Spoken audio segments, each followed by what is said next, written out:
Welcome, everybody. Everyone get their wine and food and feel settled. Good. All right.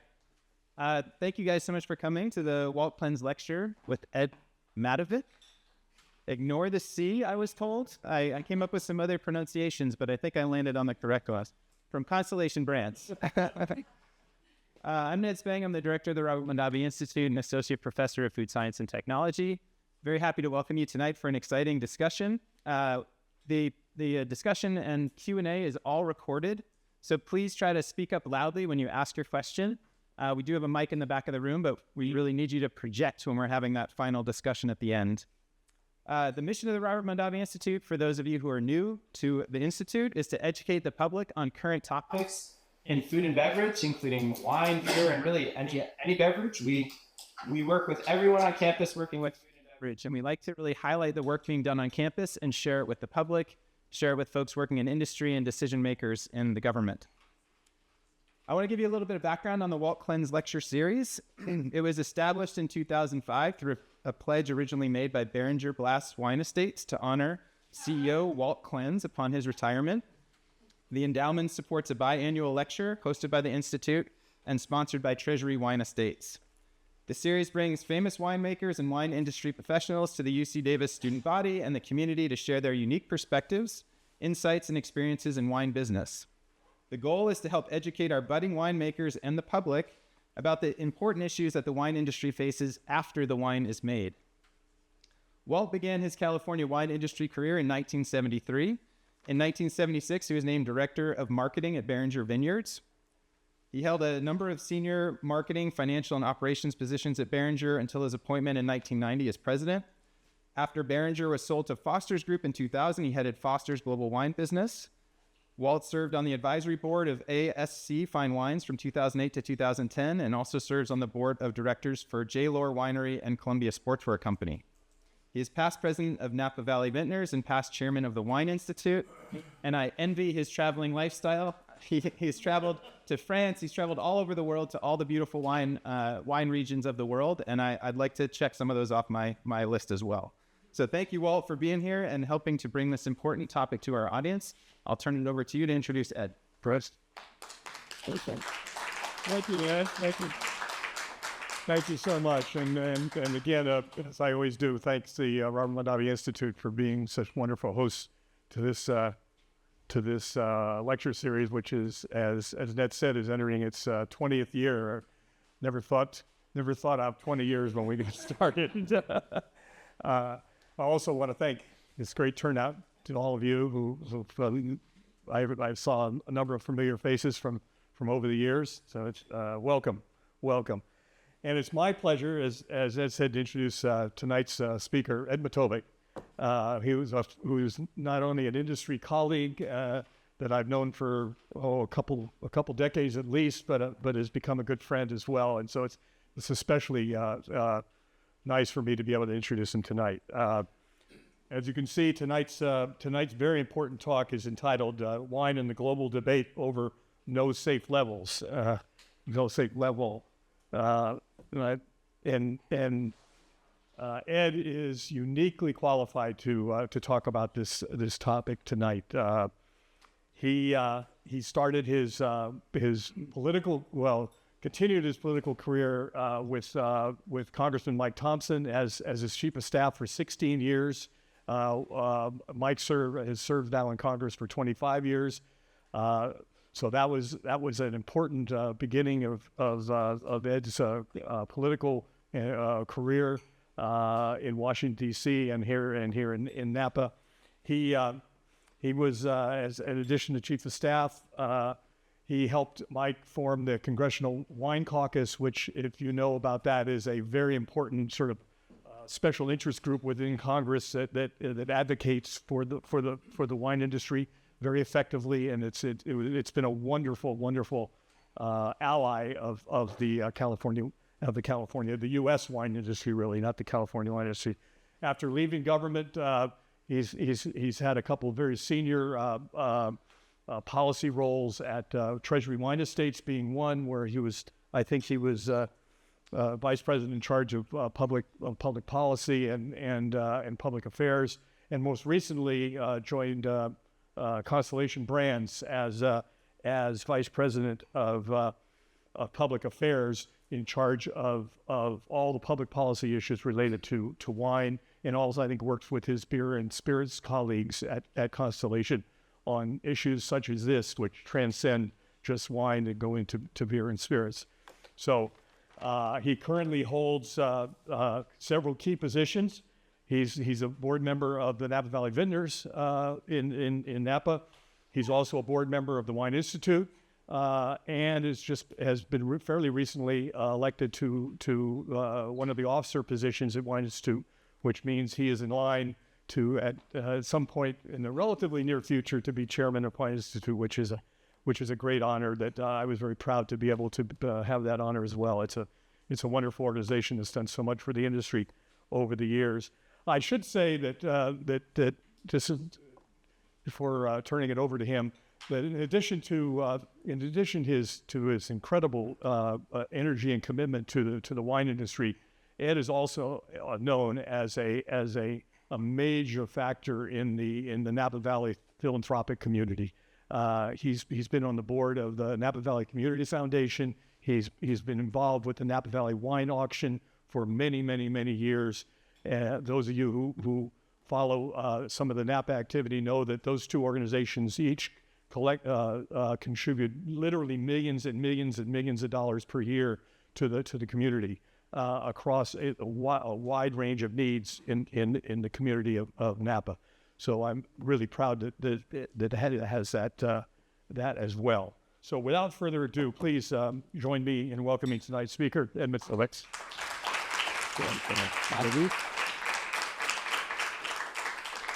Thanks, Wyatt. Appreciate the kind introduction. Ironically, I did not meet Walt at Behringer or through the industry. I met you through your philanthropic heart. Our time at Behringer kind of just missed each other. You were just leaving as I was coming on.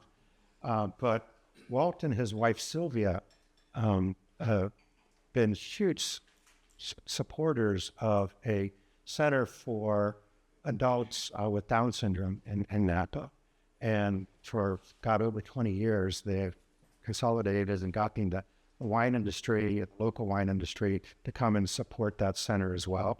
And that's how I got to meet Walt. We became friends. So when he called and said, hey, would you mind doing this lecture? I didn't even ask any questions. And then he gave me the topic, and I said, nobody's going to want to come out with me. Listen to this.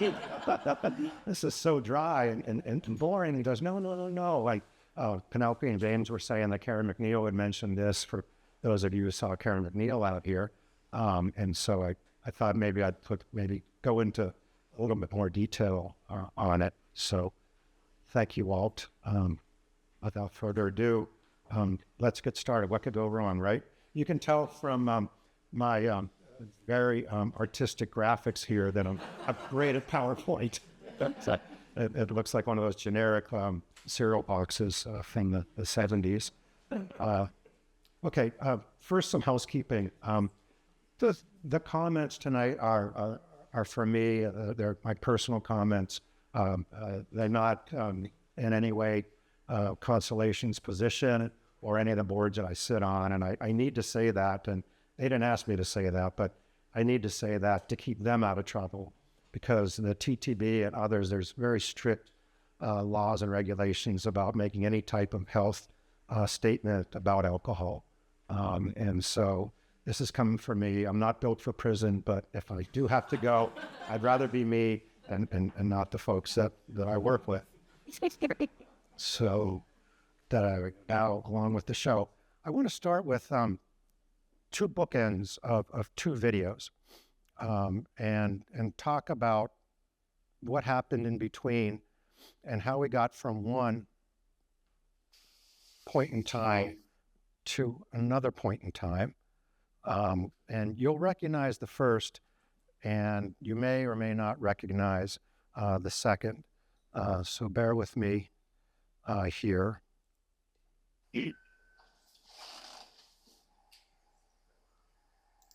Consumption of alcohol. There has been for years the belief in many countries that alcohol, in particular red wine, reduces the risk of heart disease. Now it's been all but confirmed. The wine apparently affects the platelets, the smallest of the blood cells. It is platelets that cause blood to clot. They prevent bleeding. But they also cling to rough, fatty deposits on the artery walls, clogging and finally blocking the artery and causing a heart attack. The wine has a flushing effect. It removes platelets from the artery wall.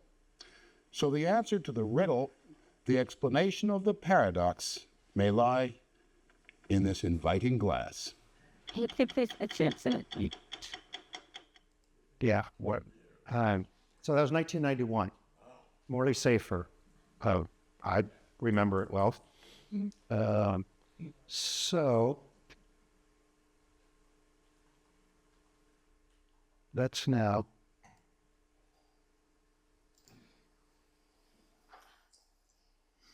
Going to the second video. And you may or may not recognize this.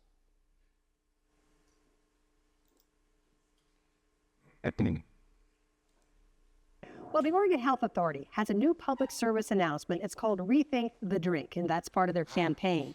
The goal is to Hang on. We were so close. It worked in rehearsal. That's it. And it stays. Get back.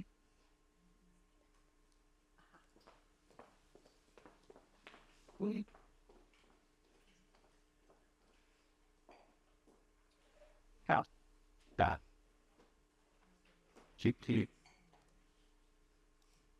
discourage alcohol abuse, but the ad is facing some backlash. Take a look. Why can't I drink wine? Because it's not good for you. Is it good for you? Well, not really. Then why do you drink it? Honestly, it's a really good question. Now, this ad with a man grocery shopping with his daughter who questions his decisions. Well, the man puts the wine back on the shelf after telling his daughter it's not good for you. But the Oregon Beverage Alliance sent a letter to the health authority and the governor saying the ad is wasteful and offensive. Their letter says, in part, we're disturbed to see the OHA rethink the drink ad pivot from educating Oregonians about responsible drinking to a neo-prohibitionist agenda, stating there's no safe level of drinking. Now, we reached out to both OHA and the governor's office for a response, have not heard back just yet. Well, the Oregon Health Authority has a new public service announcement. It's called Rethink the Drink, and that's part of their campaign. The goal is to discourage alcohol abuse, but the ad is facing some backlash. Take a look. Why can't I drink wine? Because it's not good for you. It's gotta go. Well, not really. God. Julie, I don't need your help yet, but I might in a minute. This is the thing. Ireland. Yeah. That way.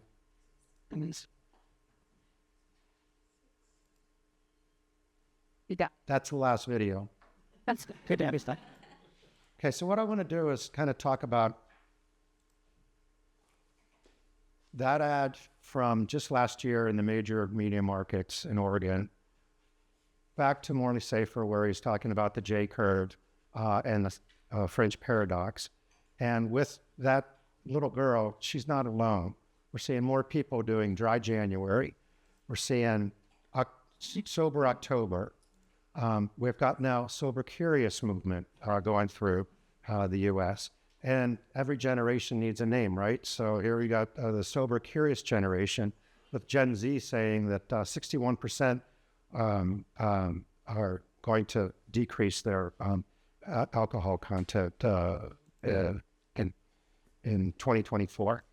So wine sales have been down across the board. High-end, medium, low. A lot of growers are having a hard time finding buyers for their grapes. I was talking to a fairly famous winemaker yesterday, and he's got a fairly famous brand. And he said he got a call over the weekend from an Oakville grower. Said, "I've got Oakville grapes. Come and pick them. No charge. I can't get rid of them." That's amazing for Oakville. So there's this convergence of factors that's, I think, hitting the wine industry right now. And it's not just one thing, but we've got these new diabetes and diet drugs that supposedly are reducing not just your sense of appetite for food, but also for alcohol. This is one of my favorites. So this is an ad that keeps on popping up on my social media, and I think they're just trolling me. But to be honest with you, it's from a company called Breeze. And I don't know if you can see this, but it's microdosed cannabis and mushrooms in a can. And it's something called Delta 9, and I think you're going to be hearing about it a lot more next year. But in the farm bill, the last farm bill that was passed, hemp got a kind of an exclusion in being able to sell hemp products. But there's a loophole that some manufacturers have found to change the molecular compound of hemp into THC, and it gets around the federal regulations on THC. So in some of these states like Texas, these products are being sold where you can't even sell wine or beer, and they're intoxicating. So you see them going straight after wine here, the past versus the future. 120 calories, unhealthy, hangovers and regrets. The future, only 30 calories, a euphoric buzz with no booze, no hangovers or regrets. Yeah. So I think you're going to see some more regulation in this area. That's if you've been following what the governor of California just did. He just took it off of the shelves. The legislature tried to put some guardrails around it at the end of their session. They weren't able to do it, so he stepped in, did an executive order. His kids were coming home with these cans saying, "Hey, look, Dad, I got this at the 7-Eleven." He freaked out, and ABC is now doing raids in California to get it off the shelves. But I think you're going to see some type of regulation in the future that will allow the product, but it's going to regulate and put the guardrails around it. You can wear a wristband now that will tell you what you did last night as far as drinking and how you feel in the morning and make you feel guilty about it. The Whoop stats after a night of drinking are astonishingly bad. So if you don't feel bad enough, look at your wrist. Okay, so how do we get there from here? Or how do we get there from here? I want to talk about the anti-alcohol movement. I'm old enough to know that we've seen several in the past, and I know a few of you have seen it too. It comes in waves. About every 20 years, we'll see this movement, and they really haven't been that successful. Actually, they haven't been very successful at all, and it's because they haven't been organized, they haven't been well-funded, and they haven't been global. So what's different about today? Silly. But first, a little history. These good-looking gentlemen, going to left. 1851, the International Order of Good Templars. They started the movement here in the United States. They then joined forces with the Anti-Saloon League, the one very successful anti-alcohol movement that's led to prohibition. Today's movement now, I want to focus on Mondavi. That's the organization in the middle here. That's what the Good Templars became. Mondavi is just a better name for them. They're now in 42 countries. They're extremely well organized. They're extremely well funded, and they are global by nature. And they seem to be obsessed with abstinence, sexual abstinence for some reason. But their mission is to reduce or eliminate the consumption of alcohol through higher taxes, minimum pricing, restrictions on marketing, and very graphic warning labels on wine. And if you can see through this graphic here, they have linked arms with different university research programs that are anti-alcohol focused, different private foundations, public health organizations throughout the world, mostly based in Sweden and in the Nordics. And as you can see on the right-hand side where their targets are, international governments, state governments, state and local governments here in the United States, the consumer, and the media. And their bullseye, their target was the World Health Organization. They wanted to get the no safe level declaration from the World Health Organization, and they had been working on it for a few years. And last year, they hit the bullseye. And it generated a lot of media and a lot of attention. You all saw it. You saw it in your local papers. You saw it on the news. But also lawmakers saw it. Lawmakers throughout the state saw it and started saying, hey, maybe we need to do something about this. I've been wanting to raise taxes on alcohol for a while. Maybe we should do something about it. And in the past, we saw some efforts to raise tipler drink tax, 5 cents on a drink or 25 cents on a gallon to make up for general fund deficits. Now it's targeted specifically for treatment and prevention. And they're using the World Health Organization's declaration as their Bible. So we're seeing throughout the states last year, Walt said I'm on the Wine Institute's board and member of their government affairs committee. Wine Institute has lobbyists in all 50 states, and so they've got checks on what's going on in all the state legislatures. And I've never seen a proliferation of tax measures against wine and alcohol like I just saw last year. Most of them were able to be fought back because lawmakers didn't want to raise taxes in an election year. But we're seeing now there's going to be a lot more that are going to be introduced next year. The public health organizations and the anti-wine movement are really trying to link cancer and the cancer message to alcohol to eliminate that consumption. They see that as their best avenue. And they've been successful in some countries. This is a graphic warning label. Ireland of all places, first to come up with a graphic warning label. And it says, they don't beat around the bush. Drinking alcohol causes liver disease. There's a direct link between alcohol and fatal cancers. Boom. Not subtle. Put the B in subtle. And then we've got Thailand here. So Thailand last year proposed 9 graphic labels to go on wine and other alcohol products that would rotate.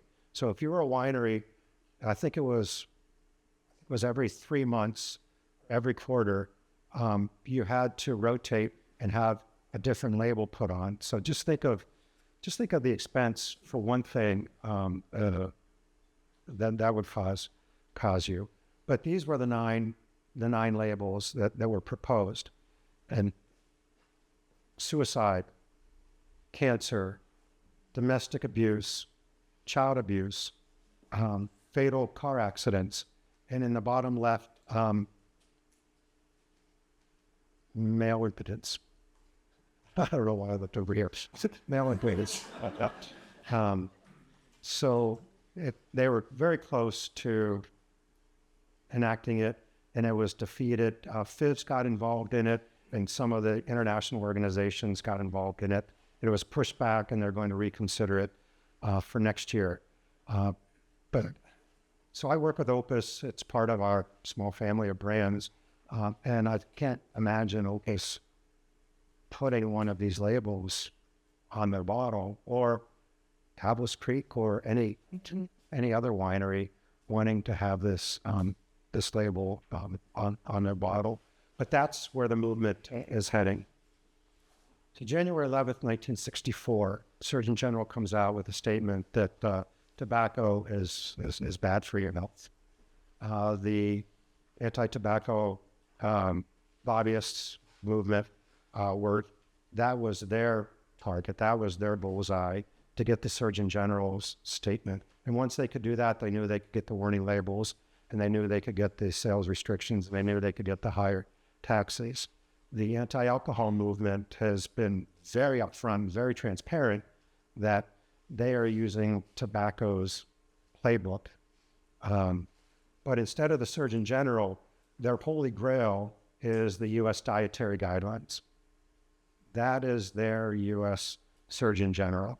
If they can get no safe level into the U.S. dietary guidelines, they know that they can do everything that happened to tobacco to happen to alcohol. Taxes, the labels, the marketing restrictions. So what are the U.S. dietary guidelines? Remember the food pyramid. Every 5 years, the USDA is their mission to provide advice on what to eat and drink to promote health and reduce the risk of chronic disease. Within this multi-chaptered guideline is one page on alcohol consumption. So the dietary guidelines came out first time in 1980. So I'll take 2 minutes to walk you through the history here, but the headline here and the theme is moderation. It's always been moderation. U.S. dietary guidelines, 1 drink a day for women, 2 drinks a day for men. The J curve, it can be healthy until it's not healthy. Moderation, moderation, moderation. 1990. So studies suggest that moderate drinking is linked to a lower risk of heart attacks. So we're starting to see health come into it in the 90s. And then the French paradox and our friend Morley Safer come on air in 91, and boom, in 95. Current evidence suggests that moderate drinking is associated with a lower risk for coronary heart disease in some individuals. But there's still moderation, moderation, moderation. 1 drink for women, 2 drinks for men. 2000, same thing. Start to narrow it down a little bit to healthy men, healthy women. Consult your physician if you're concerned or you have underlying issues. 2005, starting to see the Economist come out in some of these. On one hand, it can be healthy. On the other hand, it may not be. So use your discretion. But if you or I, 1 drink for women, 2 drinks for men. Same thing in 2004. Right. 2015, should be moderation up to 1 drink per day for women, up to 2 drinks a day for men, and only by adults of legal drinking age. So legal drinking age then comes in. I guess it should have been in there from the start. And then the most recent 2020, drinking less is better for your health than drinking more, but it's still the 1 drink and the 2 drink recommendation. So right now, the federal government is working on the next 5 years. And there's 2 committees that are working, I would say side by side, but one of them is in a dark closet somewhere, and the other one's out in the open. And it's the one that's in the dark closet that I think we should be concerned about. Congress appropriated money for the National Academies of Science to do a review of the data that's out there regarding alcohol and to report it back to the USDA and to the Health and Human Services Department. The public health community and the anti-alcohol movement decided that they didn't like who was on that panel, so they wanted to have another committee involved, and somehow they got Health and Human Services to agree to allow another committee to write a parallel report. And this other committee is called the Interagency Coordinating Committee on the Prevention of Underage Drinking. And their unfortunate acronym is ICPUD, but it's very accurate for these guys. They're made up of a majority of members from Canada who worked on Canada's recent guidelines. And these individuals were recommending no safe level. And they're notorious. They're well written up, anti-alcohol, biased advocates. And they are dominating this committee that does not have any transparency whatsoever. So obviously, consumers and the industry is concerned about this, and I think they well should be. And the reason why I think we should all be concerned about this is what's going to happen after, if there is no safe level, it gets ingrained into the U.S. government's guidelines. So Colangelo and partners did this focus group or this survey just a few months ago, and they went out and said, hey, if there's new U.S. dietary guidelines and it recommends a reduction or no level of alcohol consumption, will that change your attitude toward drinking?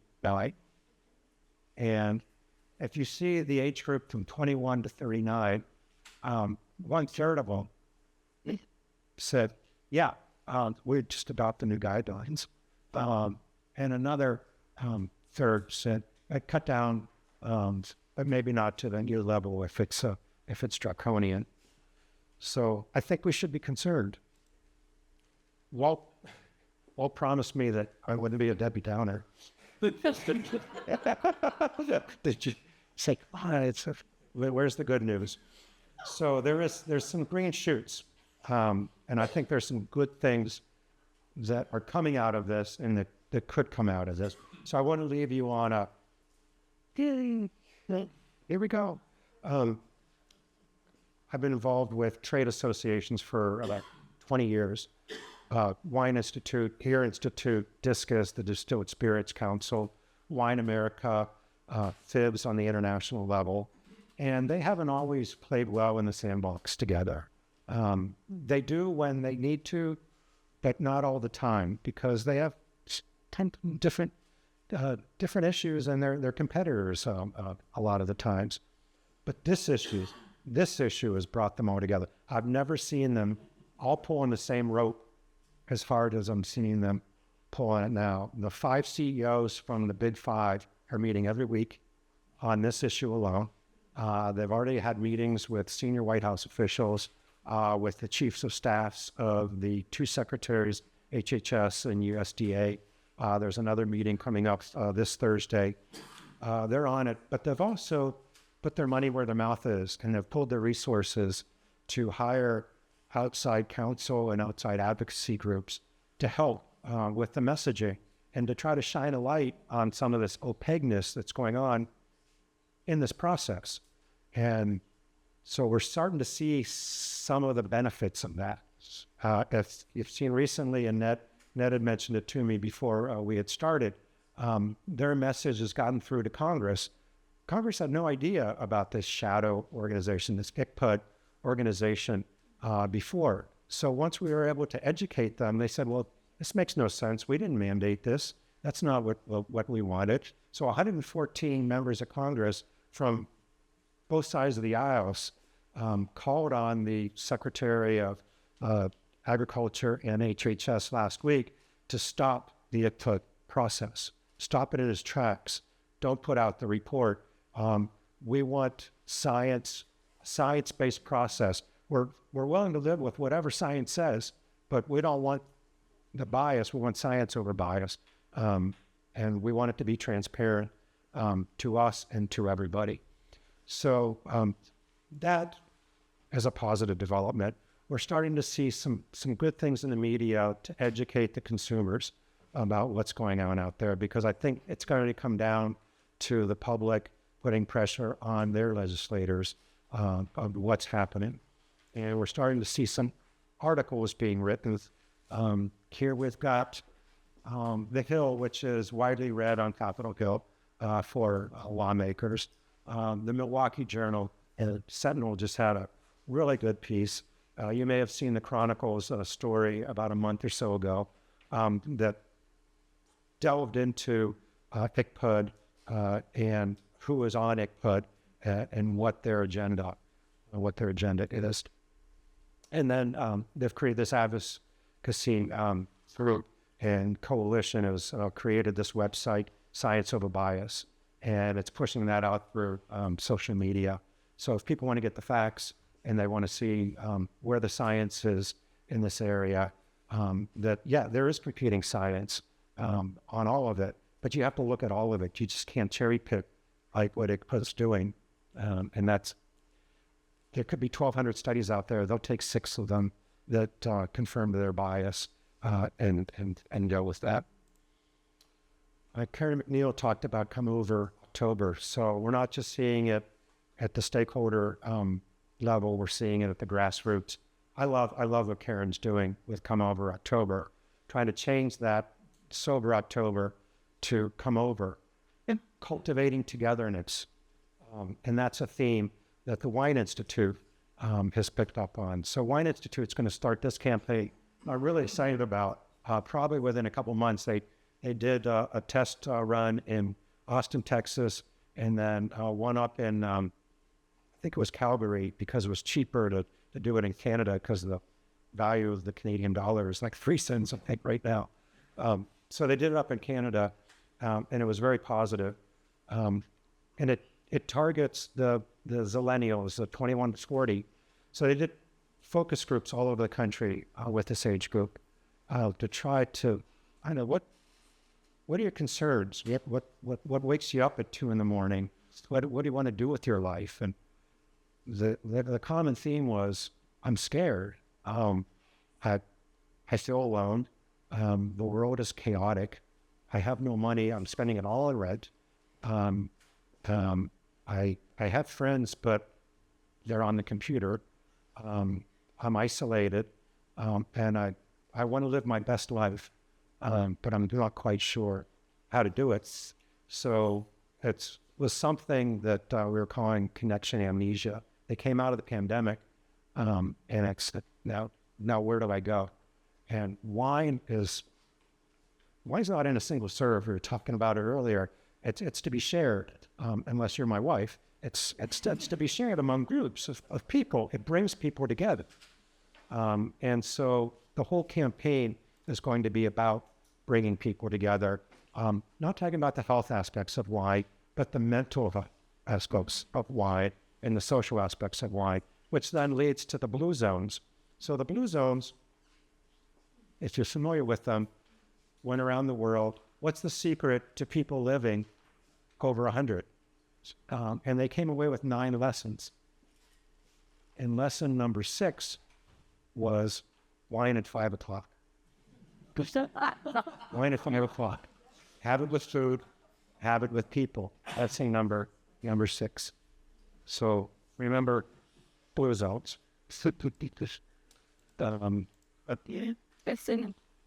Which then brings me back to the J curve and to our friend Morley Safer.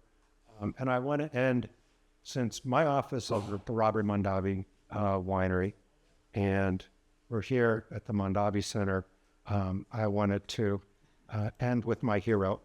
And this is called the Mondavi Defense. And it came out in 1989, and if you'll indulge me, I would like to read it. We believe wine is the temperate, civilized, sacred, romantic mealtime beverage recommended in the Bible. It is a liquid food that has been part of civilization for 8,000 years. Wine has been praised for centuries by statesmen, scholars, poets, and philosophers. It has been used as a religious sacrament, as the primary beverage of choice for food, and as a source of pleasure and diversion. Not division, diversion. Wine is the natural beverage for every celebration: the birth of a child, graduations, engagements, weddings, anniversaries, promotions, family gatherings, toasts between governments, and other festivities. Robert Mondavi, hail to you, 1989. So if you notice, it doesn't make any health claims, doesn't speak of the benefits of cardiovascular health. doesn't address the cognitive health. It just makes it the case that it's the essential epic for humanity.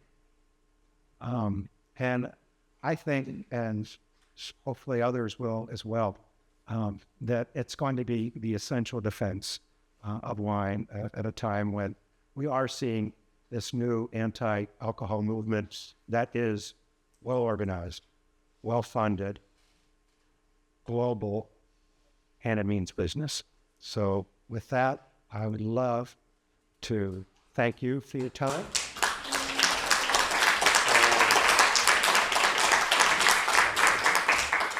Open it up for discussion if you'd like. That was great. I think there's plenty of discussion to be had. So I'll open it up to the audience for anyone who would like to add or ask a question. Yes, go ahead. Yeah, don't you think it has a lot to do, the decline in the sales has a lot to do with the carbonated drinks that came along? Yeah, that's one of the factors. The RTDs, ready-to-drink cocktails. There's just so many products on the market that are competing out there. Cannabis, vaping, RTDs, seltzers. There's a lot to pick from. So, yeah. You know, people eating caviar will get tired of it too someday. So yeah. Great point. Yes, sir. So, if you eliminated alcohol tomorrow, have they done the modeling to ask the question, how much would that move the needle on life expectancy? No, but I think the more that we can get Blue Zone out there, and that model out there, but No, I mean, they do this, you know, I do tomography and it's causal elimination, so you can ask that question, just like with heart disease or any of these. By the way, the Blue Zone, maybe you know this, but there's big problems with that, you know, with the reliability of the ages. It's come under a question here recently. oh, don't burst my bubble. I mean, just so you're aware. It's my only. You're out there. It's my only And hope. they exaggerate their age so they can get on the pension earlier. And so many of the people are not, you know, the age they say they are. I've seen some of those folks in Japan. They look pretty old. They look pretty old, when you're, you know, 90 or 90, so maybe not 100 or 105. Any other question? Yes. Has nobody learned from Prohibition? Well, I'll tell you, tax rolls have learned from it. And so that's another concern, is that if you eliminate alcohol, or if consumption goes down too low, you can raise taxes, and if you're going to start eliminating it, that is a pretty big tax base that local and state and federal governments rely on. So, yeah, that's an issue. But also, Prohibition meant illegal alcohol was prevalent. Yeah, so it goes underground, Yeah. and you see that in some other countries now, and you see death because of people making it in their backyard and people dying from it. So who's financing the anti-alcohol, the Mondavi program? A big portion of it's coming out of the Nordics and some private foundations. But you can see, I'm sure if you went into, Boston University has a few scholars there that have been connected into the movement. And I don't know where they're getting their funding from. But, some of the research is coming from private foundations. Yes, ma'am.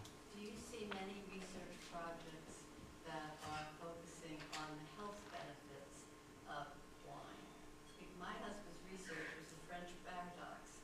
Oh, and wow. when he did that, it was very revolutionary because white wine was the big thing in California, and he discovered that softgall in the red grape would be the thing that would control heart disease. Wow. And the 60 Minutes Yeah. was what he. Oh my gosh, bless his heart. We're We're with a celebrity. So That is awesome. In 1990 and Yeah. 1991, he did that research. And it's very interesting because it became then, red wine became a healthful drink, and people felt very comfortable drinking more red wine. For example, me.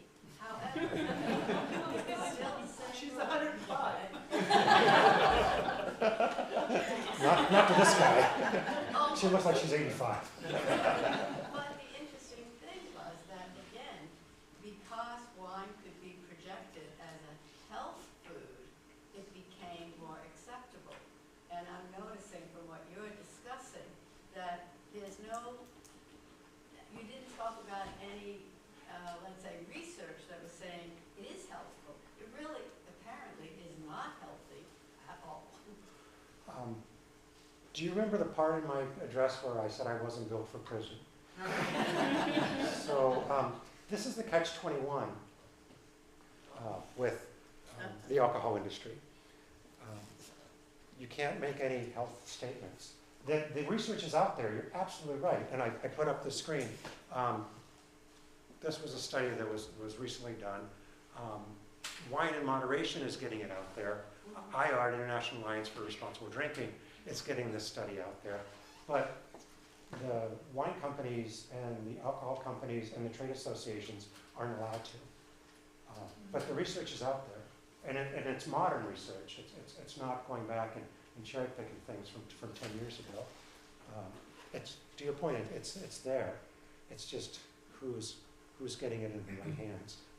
Well, didn't Robert Mondavi have it right? But the statement you had at the end, I mean, that is a model for that the covers industry. a lot of territory, and I haven't heard that really being used in today's world. Being used more, yes. Sir. Yeah, No, go ahead. Yeah, the original paper, was that in the Lancet? Yes. Yeah, and that paper had like 300 authors, right? I don't. No, I mean, it had, signees from every country and so on. And it was country level alcohol consumption, not individual level. That's what struck me when I tracked that paper down. Is that true? I know that a lot of people that are smarter than me poked a lot of holes in it, but I can't speak to it. Yeah. I'm sorry. Yes, ma'am. I have two questions. The first one is, are there any lessons that you could learn from other countries, particularly, like I'm thinking France, Italy, Greece? France, I think, is also actually facing a similar issues where young people are not necessarily reducing their alcohol consumption, they're reducing their wine consumption. Even in France, they're shifting to beer and cider. So maybe I'm just wondering if there are other strategies. And the second question, at the risk of playing devil's advocate, you're advocating for unbiased evidence. Is the wine industry ready to potentially face negative outcomes Yes. of an unbiased process? Absolutely, and I think they have to. Yeah, if it's unbiased, peer-reviewed, not cherry-picked, and it comes out, absolutely. Yeah. And they're at a bit of a disadvantage over some other alcohols like beer. Well, not spirits, but beer. There's a lot of non-alcoholic beers out there. There's not a lot of good non-alcoholic wines. Just wine is not quite there yet. But to your first question, it is a global issue. Countries are getting together, sharing information about it. I don't know of any best practices, but the conversations, and there are organizations like FIVS and some of these other organizations that are bringing the countries together. Yes. What's the timeline for the National Academy of Sciences report? Great question. We expect them to hand their report over to the federal government by the end of this year. And that doesn't mean that then we'll see new guidelines immediately. The government has until the end of 2025 to make to release them. And so it will definitely be by the new administration, whether it's this or this, but it'll be the new administration. But will the report be ready for the public by the end of the year? I don't know whether they'll make it public. Okay. Yeah, and ICPUDs definitely will not be public. But you've got also, what I failed to mention was a Congressional Oversight Committee has subpoenaed the records of ICPUD to find out where their funding is, where they're getting the funding for this committee, since it wasn't mandated by Congress, where the funding is coming from. They asked for it politely, and ICPUD would not give them the data on where they're getting their funding for this research. So they're under subpoena now. Yeah. I'm sorry, you had a question? Yeah, well, first of all, thank you for giving us like all this broad picture. Sure. To be honest, I wasn't very familiarized with wine until 2 years ago when I started learning about more like the science and the art. Before that, every wine for me was the same. And I think, well, when I started learning about how the market was decreasing, for me it was very sad because it was like, oh my god, like there's like so much science and like so much art behind this process and we're losing it. And I think 1 month ago when France released the news that they were going to rip out 4% of their acreage, specifically like red vines, it was like, how in the world? Sorry that I'm just making like all this long introduction, but you mentioned that most of these grapes happen each like 20 years, like each, and that right now there's this high anti-hog movement. But do you think that the industry could just like in a way hibernate, not hibernate, but like find a new way to how like transmit, like not just changing like to be ready to drink or like literally like to show like what's behind the product, like all these to this new generation, not new, mine is Sure. very new, but like to be like you're talking about sustainability. Let's see how like we are working on this, like how like and also about like nutrition, like you showed us like the difference between the products that now are offering like 30 calories. Like yeah, it could be 30 calories, but that doesn't mean that it's nutrition. It just means that it's low calories versus like 103 calories. Yeah. Like so I think sorry. Yeah, that's all right. Yeah.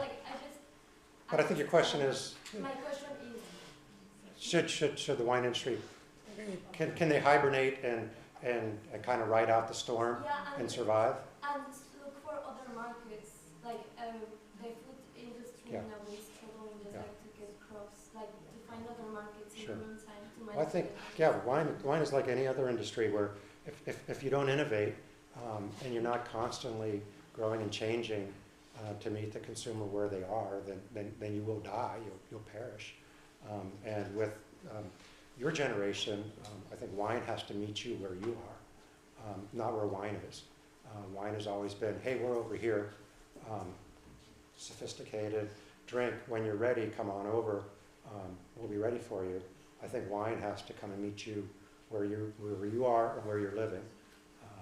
And the hibernation word scares the heck out of me. I don't think we can hibernate. I don't think that a lot of wineries will survive if they hibernate this storm. Yes? I guess on a marketing perspective, not every, but many millennials I know who don't drink wine, it's too expensive, it's very snobby. Going to Napa is going to cost half my rent. It's for my mom and my grandmother. But natural wines seem to be, they're interested in that. So are you looking at natural wines as a marketing focus for promoting wine in general? We are not, so I'm not on that end of the business, but I should put a public service announcement in for anybody who's affiliated with a winery here or for students that are getting into the industry. Make sure that whatever organization that you get involved with, that there's no silos. There's no a silo among winemaking, among marketing, among sales, among vineyard, among regulatory compliance, government affairs.